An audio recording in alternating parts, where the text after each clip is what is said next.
हरियाणा के अगले मुख्यमंत्री होंगे मनोहर लाल खट्टर। बीजेपी विधायक दल की बैठक में खट्टर चुने गए विधायक दल के नेता। हरियाणा के 10वें मुख्यमंत्री होंगे खट्टर। हार पर कांग्रेस में शुरू हुआ आरोप प्रत्यारोप का दौर। कांग्रेस के पूर्व विधायक राजपाल भूखड़ी का बयान। भूपेंद्र सिंह हुड्डा ने डुबाई कांग्रेस की नैया। महाराष्ट्र में सरकार पर सस्पेंस बरकरार। बीजेपी शिवसेना में बातचीत का दौर जारी। शिवसेना ने मांगे कई अहम मंत्रालय। और आईबी ने जताई देश में आतंकी हमले की आशंका। मुंबई दिल्ली समेत 10 शहरों में अलर्ट। केंद्रीय गृह मंत्री राजनाथ सिंह ने जारी की एडवाइजरी।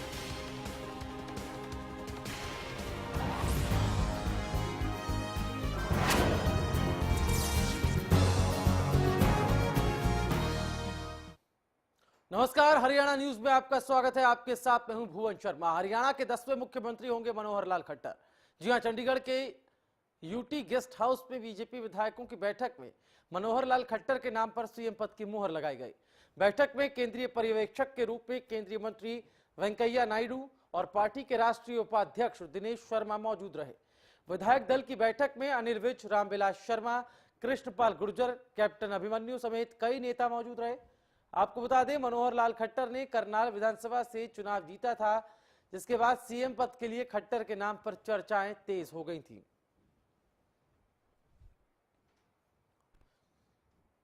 बीजेपी में हरियाणा के मुख्यमंत्री के लिए मनोहर लाल खट्टर के नाम की औपचारिक घोषणा इधर हो गई। उधर मनोहर लाल खट्टर पंचकुला के ताऊ देवीलाल स्टेडियम में 26 अक्टूबर को शपथ लेंगे। सीएम के नाम की घोषणा होने के बाद मनोहर लाल खट्टर को Z+ की सुरक्षा दी गई।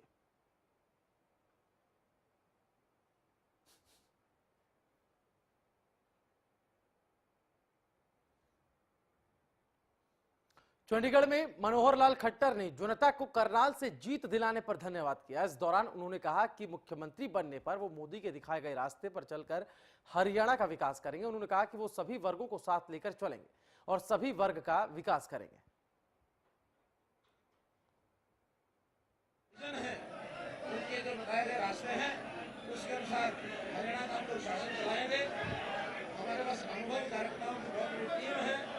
उस टीम को साथ लेकर चलेंगे और निश्चित रूप से हरियाणा का सम्यक विकास ये सब किया जाएगा।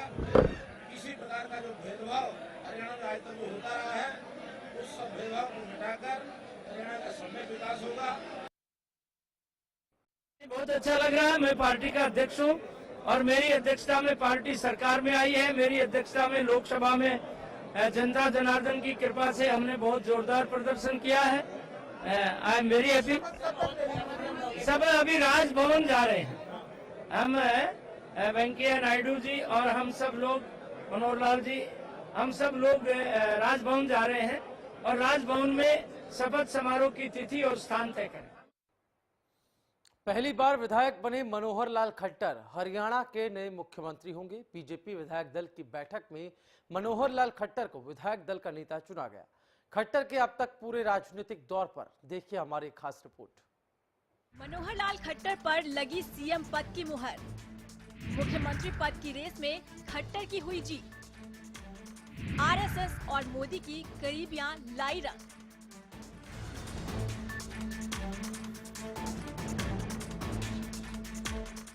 संघ के साथ नजदीकियां, पीएम नरेंद्र मोदी और राष्ट्रीय अध्यक्ष अमित शाह की करीबियां आखिरकार मनोहर लाल खट्टर के लिए रंग लाई।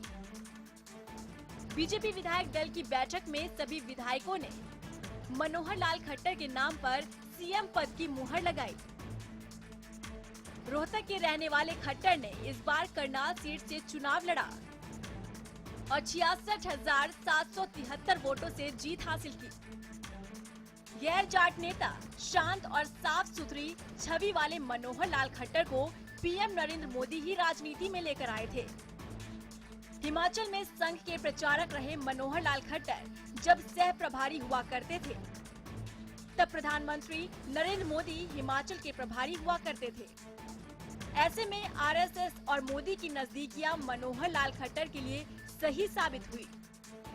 लेकिन ऐसा नहीं था कि बीजेपी में सीएम पद की दावेदारों की कमी रही हो। 90 विधानसभा सीटों में से 47 सीटों पर जीत हासिल करने के बाद से ही बीजेपी में सीएम पद के लिए होड़ मच गई थी। प्रदेश अध्यक्ष रामविलास शर्मा, केंद्रीय मंत्री सुषमा स्वराज और कैप्टन अभिमन्यु के बीच आखिरकार मनोहर लाल खट्टर को बीजेपी ने दिवाली का तोहफा दे ही दिया। इसके साथ ही मनोहर लाल खट्टर का रोहतक के साथ जुड़ा होना और गैर जाट नेता के सीएम होने का फायदा बीजेपी भूपेंद्र सिंह हुड्डा के खिलाफ उठा सकती है। Bureau report, Haryana news. गृह मंत्रालय ने इंटेलिजेंस ब्यूरो की रिपोर्ट पर आतंकी हमले को लेकर सभी राज्यों को एडवाइजरी जारी कर दी है। साथ ही मुंबई और दिल्ली समेत देश के 10 शहरों को अलर्ट कर दिया गया है। केंद्रीय गृह मंत्री राजनाथ सिंह ने खतरे की आशंका से इनकार नहीं किया।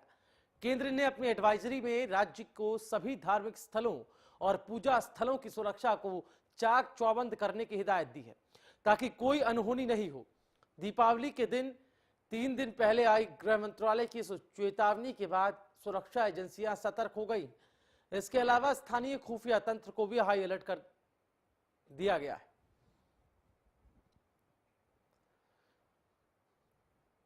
नरेंद्र मोदी सरकार ने आर्थिक सुधारों की रफ्तार कायम रखते हुए कोल सेक्टर को प्राइवेट कंपनियों के लिए खोलने का बड़ा फैसला लिया है। फैसले के मुताबिक कोल माइंस आवंटन के लिए ई ऑक्शन किया जाएगा। साथ ही पावर, सीमेंट और स्टील कंपनियों के लिए पर्याप्त संख्या में कोल ब्लॉक रखे जाएंगे। वहीं सरकार की ओर से ये सभी आदेश भी दिए गए हैं कि सिर्फ भारतीय कंपनियों को ही ऑक्शन की इजाजत दी जाए।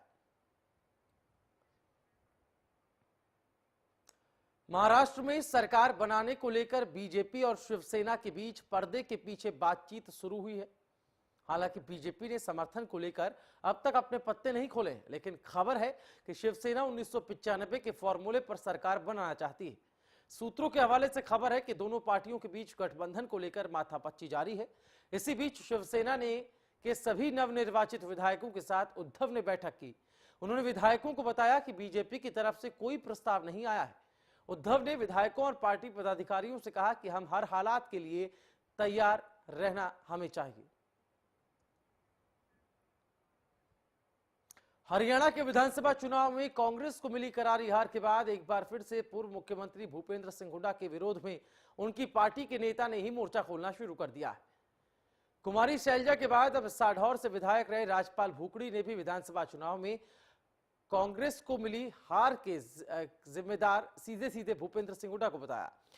उन्होंने कहा कि हुड्डा ने उत्तरी हरियाणा में कोई विकास नहीं किया, जिसके कारण कांग्रेस को हार मिली। हरियाणा में जो सफाया कांग्रेस का हुआ है वो चौधरी भूपेंद्र सिंह हुड्डा की वजह से हुआ है। चौधरी भूपेंद्र सिंह हुड्डा ने इस इलाके की, उत्तरी हरियाणा की जो अनदेखी की, वो उसका परिणाम है। और मैं ये कहना चाहता हूँ कि माननीय मुख्यमंत्री हुड्डा साहब रहे, उन्होंने सिर्फ 2 जिलों के अलावा हरियाणा में कहीं भी काम नहीं किया और इसी वजह से आज उनको मुख्यमंत्री जी की वजह से यहाँ करारी हार का सामना करना पड़ा है। आयाराम और गयाराम से मशहूर हरियाणा की राजनीति में लगता है इस बार पार्टियों का दल बदलुओं पर दाव लगाना सही साबित नहीं हुआ। तभी तो इस बार करीब 45 दल बदलू नेताओं में से केवल 5 ही जीत दर्ज करा पाए। इसी पर देखिए हमारी एक खास रिपोर्ट। दल बदलुओं का बुरा हाल, 45 में से 5 को मिली जीत। बीजेपी ने 21 दल बदलुओं को दी थी टिकट। बीजेपी में 4 दल बदलुओं को मिली जीत। दल बदलुओं पर लगा दाव कितना सही? क्या फेल हुई आयाराम गयाराम की राजनीति?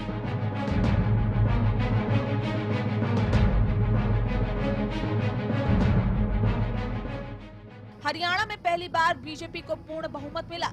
जीत से उत्साहित बीजेपी बेशक इस खुशी का श्रेय किसी को भी दे, लेकिन बीजेपी सहित दूसरी पार्टियों के लिए चुनाव से पहले दूसरी पार्टियों के नेताओं को जगह देने का समीकरण शायद पार्टियों की खुशी का कारण नहीं बन पाया।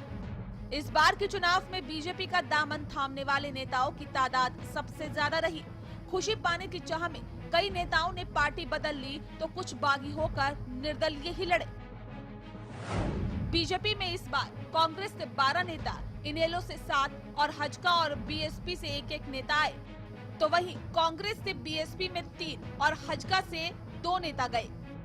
लेकिन इन सभी दल बदलुओं में केवल 5 की किस्मत ने ही साथ दिया, जिनमें से 4 बीजेपी के आंकड़ों के मुताबिक 90 में से कुल 45 सीटें हैं जिन पर दल बदल या बगावत हुई। इन 45 सीटों पर 56 प्रत्याशियों में से 40 ने दल बदला, जबकि 15 बागी हुए और निर्दलीय लड़े, जिसका खामियाजा कहीं न कहीं कांग्रेस को ही भुगतना पड़ा। तो वहीं इन दल बदलुओं में सबसे ऊपर नाम रहा कांग्रेस से बीजेपी में आए पूर्व राज्यसभा सांसद चौधरी बीरेंद्र सिंह का। चौधरी बीरेंद्र सिंह की ओर से चुनाव लड़ी। वहीं उचाना विधानसभा सीट से बीजेपी की ओर से चुनाव लड़ी चौधरी बीरेंद्र सिंह की पत्नी प्रेमलता ने जीत हासिल की। आयाराम गयाराम की राजनीति से मशहूर हरियाणा की राजनीति में हर पार्टी की ओर से आधे से ज्यादा सीटों पर दल बदलुओं पर दांव लगाया गया, लेकिन पहले से ज्यादा जागरूक जनता ने दल बदलुओं को नकारते हुए मोदी फैक्टर के नाम पर वोट दिए। ऐसे में अब देखना ये है कि हरियाणा की राजनीति में अब कितना चलेगा आयाराम गयाराम का जादू। क्या अब हरियाणा की राजनीति से दल बदलुओं का दाग हट जाएगा? Bureau report, Haryana news. इसी के साथ बुलेटिन में वक्त एक छोटी सी ब्रेक है, लेकिन ब्रेक के उस पार भी खबरें लगातार जारी।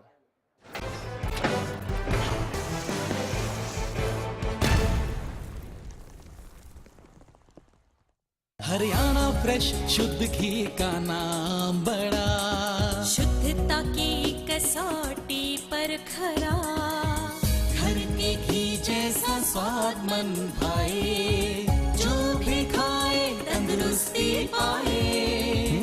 हरियाणा फ्रेश एगबाग शुद्ध घी, स्वाद घर के घी जैसा। हरियाणा फ्रेश शुद्ध घी। सस्ते के चक्कर में निकाल दिया कचंबर कपड़ों का। पैसे भी तो बचाने थे। सस्ते का छोड़ो बुखार, अब आपके बजट में निखार। निखार डिटर्जेंट पाउडर व बर्तन बार। सिरसा में अब खत्म हुआ अंतर्राष्ट्रीय स्तर की शिक्षा का इंतजार। MDLR ग्रुप लेकर आए हैं MDK इंटरनेशनल स्कूल। हरियाणा के हरित क्षेत्र सिरसा में विश्व स्तरीय शिक्षा की खास पहचान। MDK international school Cambridge university London से जुड़े सिरसा के इस पहले रेसिडेंशियल कम डे बोर्डिंग स्कूल के डायरेक्टर हैं कैम्ब्रिज एग्जाम्स के आकलनकर्ता मिस्टर लॉरेंस फ्रे। विश्व स्तरीय शिक्षा के साथ MDK स्कूल में है एयर कंडीशन कैंपस और दूसरी आधुनिक जरूरी सुविधाएं, पुस्तकों से परिपूर्ण लाइब्रेरी और एक स्पेशियस कैफेटेरिया जिसमें बच्चों के लिए मिलेगा हेल्दी खाना। MDK इंटरनेशनल स्कूल की विश्व स्तरीय खेल एवं अन्य सुविधाएं आपके बच्चों का स्वास्थ्य एवं चहुमुखी विकास सुनिश्चित करती हैं। तारकेश्वरम धाम के नजदीक रानिया रोड सिरसा में। अधिक जानकारी के लिए संपर्क करें 9254136642 434445 या लॉग ऑन करें www.mdkinternationalschool.com। MDK International School, nurturing your future today. Largest campus, more than 1800 students, well-equipped workshops and labs, advanced courses, more than 30 PhD holder and experienced faculties. For more information, log on our website. Contact us for admission. Army University, bringing ambition in life.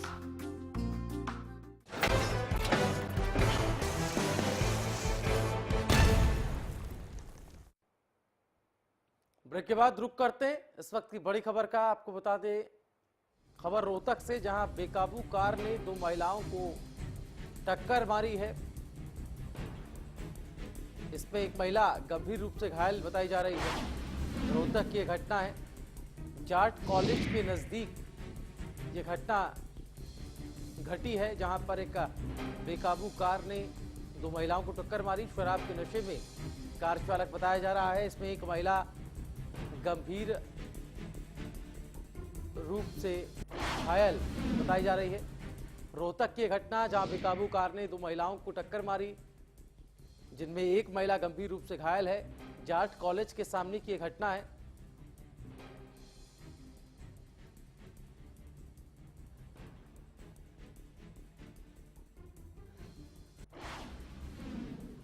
नशे में था car चालक, police ने गिरफ्तार कर लिया है car चालक को। तो इस वक्त की बड़ी खबर रोहतक से आपको बता दें, जहां बेकाबू कार ने 2 महिलाओं को टक्कर मारी। आगे बढ़ते हैं यमुनानगर की खबर। यमुनानगर के लघु सचिवालय में एक महिला अपने बच्चों के साथ भूख हड़ताल पर बैठ गई है। महिला का आरोप है कि 3 महीने पहले उसके पति की मौत हुई थी, लेकिन पुलिस ने अब तक इस मामले में कोई कार्रवाई नहीं की है। इस पूरे मामले पर पुलिस अधीक्षक ने कहा कि उन्होंने मामले की जांच डीएसपी को सौंप दी है और जल्द ही इसमें कार्रवाई की जाएगी। इन्होंने बताया है कि इनके पति ने सुसाइड किया है और उसके बाद अब कुछ दिन पहले इनको सुसाइड नोट इनको प्राप्त हुआ है, कहीं से मिला है और वो इन्होंने सुसाइड नोट पुलिस को पेश किया है। तो सुसाइड नोट मधुबन में भेज दिया गया है और वहाँ से उसकी जांच चल रही है। ये महिला पुलिस की, लोकल पुलिस की कार्रवाई से संतुष्ट नहीं है, तो इनकी दरख्वास्त पे आज इस मुकदमे को सीआईए को ट्रांसफ़र कर दिया गया है। और हिसार के बुढ़ाक गांव में सिंचाई और पीने के पानी की समस्या को लेकर महापंचायत की गई, जिसमें 40 गांव से आए लोगों ने हिस्सा लिया। आपको बता दें कि पानी की समस्या को लेकर लंबा आंदोलन भी चलाया गया था, लेकिन समस्या जस की तस बनी हुई है। यहां तक कि ग्रामीणों ने लोकतंत्र के महापर्व में भी आहुति नहीं डाली, न ही किसी पार्टी के उम्मीदवार को गांव में आने दिया और न ही मतदान किया। बहरहाल ग्रामीणों ने साफ कर दिया है कि अगर उनकी समस्याओं का जल्द समाधान नहीं किया गया तो हिसार के लघु सचिवालय का घेराव कर एक बड़ा आंदोलन किया जाएगा। हम इस धरने का स्थगित करने का हमारा प्रोग्राम है और आने वाले जो हमारे जितने भी अदर संगठन जो आए हुए हैं उनसे बातचीत और हरियाणा अपने जो बुराक का जो महापंचायत है इनसे सबसे बातचीत करके ने और आने वाले समय में कोई 7 दिन या 10 दिन का ऐसा समय लेंगे, या तो हम तहसील हेडक्वार्टर का घेराव करेंगे या हमें रोड जाम करने की चेतावनी। पहले तो मौसम की मार, अब धान की बिक्री ना होने से किसानों की परेशानी बढ़ती जा रही है। कैथल के अनाज मंडी के आड़ती भी धान की खरीद ना होने से परेशान है। आड़तियों ने बताया कि धान के इस बार खरीदार ही नहीं है, जिससे धान की बिक्री काफी कम हो गई है और मंडी में धान की आवक काफी ज्यादा है। रोजाना करीब 10,000 बोरी धान मंडी में आ रहा है। इसमें किसान इससे बहुत परेशान है। किसानों की माने तो इस बार उनके धान की जमकर लुटाई भी हो रही है और जो धान पिछले साल 4500 रुपये प्रति क्विंटल तक बिक रहा था, इस बार वो 3000 रुपये प्रति क्विंटल भी नहीं बिक रहा है और अपनी धान की बिक्री के लिए वो कई दिन मंडी में बैठे रहते हैं।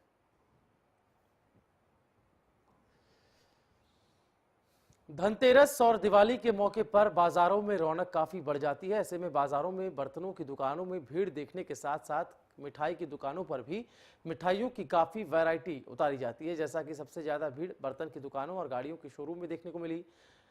टीवी स्क्रीन पर आप ये तस्वीरें देख पा रहे हैं जींद, यमुनानगर, कुरुक्षेत्र, बावल की, जहां बाजार में अलग अलग जगहों पर, अलग अलग दुकानों पर, अलग अलग वस्तुओं पर लोगों की भीड़ वहां पर देखी जा सकती है। धनतेरस का मौका है, लिहाजा नए सामान खरीदने और ज्वेलरी खरीदने का जो है परंपरागत चलन इस पूरे उत्सव में रहता है, इस पूरे त्योहार पे रहता है। तो धनतेरस के त्योहार को लेकर बाजारों में खरीदारी के लिए लोगों की भारी भीड़ देखने को मिल रही है। सबसे ज्यादा भीड़ बर्तन की दुकानों और गाड़ियों की शोरूम में देखने को मिली। कुरुक्षेत्र, लोहारू, रेवाड़ी की 3 जगह की तस्वीरें आप देख पा रहे हैं। दुकानों पर जो ग्राहक हैं वो बहुत संख्या में आज के दिन आप देखे जा सकते हैं और ऐसे में बर्तनों और ज्वेलरी को लेकर खासा उत्साह आज के दिन देखा जाता है और शुभ भी माना जाता है।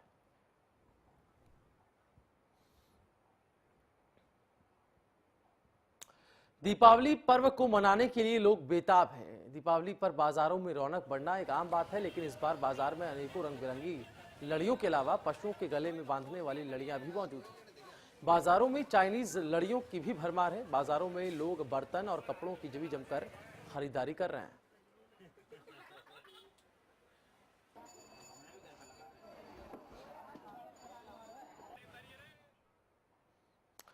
भारतीय परंपरा के अनुसार दीपावली पर दियों का एक अलग ही महत्व बताया गया है। भले ही चाइनीज लाइटें लोगों की पहली पसंद रहे, लेकिन दियों की बात ही कुछ और है। मगर इस बार बेमौसम हुई बारिश के कारण कुम्हारों को दियों में काफी नुकसान हुआ है, जिससे कुम्हार काफी परेशान है।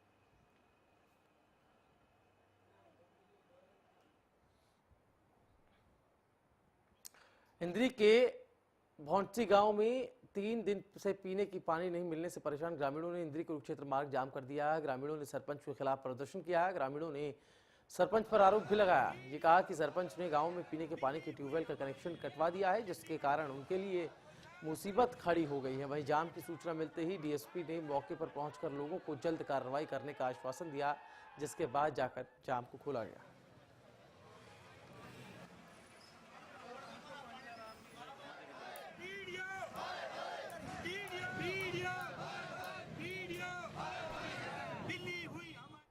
समारखा में एक 12वीं के छात्र की आत्महत्या का मामला सामने आया है। जानकारी के मुताबिक प्रिंसिपल के नाम काटने से मानसिक रूप से परेशान होकर छात्र ने ट्रेन के सामने छलांग लगाकर आत्महत्या कर ली, जिसके बाद छात्र की मौत से गुस्साए परिजन और छात्रों ने समारखा की जीटी रोड पर जाम लगाकर नारेबाजी करते हुए प्रिंसिपल के खिलाफ कार्रवाई करने की मांग की।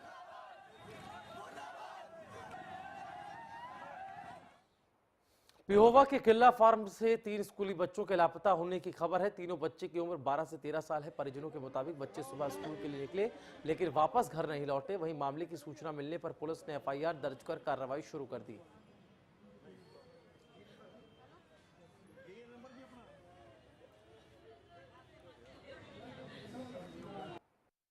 हमारे पास कंप्लेंट आई है जी, 3 बच्चे उनकी मम्मी स्कूल में छोड़ने के लिए किला फार्म से टैगोर स्कूल में और टिब्बा फार्म पे बच्चों को छोड़ के जाए करते हर रोज, और वो बच्चे टिब्बा फार्म से स्कूल में पैदल जाए करते। ये अभी कंप्लेंट लेके चौकी में आए हैं और छानबीन कर रहे हैं।